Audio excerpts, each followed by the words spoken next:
Cara cegah penularan COVID-19 ketika batuk atau bersin. Salah satu cara penyebaran virus corona atau COVID-19 adalah ketika seseorang terinfeksi bersin atau batuk dan melepaskan droplets atau tetesan kecil yang membawa virus ke udara, hingga kemudian menempel di suatu tempat.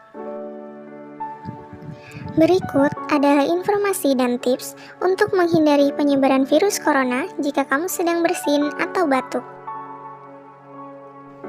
Batuk atau bersin tanpa ditutup apapun. Gunakan tisu atau sabut tangan untuk menutup mulut ketika batuk atau bersin. Gunakan masker untuk menutup mulut ketika sedang batuk atau bersin. Menutup mulut dengan kepalan tangan. Gunakan lengan atau baju bagian dalam untuk menghindari permukaan yang mudah terpapar atau terkena kontak fisik dengan orang lain seperti telapak tangan. Perlu diingat, penularan COVID-19 dari manusia ke manusia biasanya melalui droplets atau tetesan kecil di udara.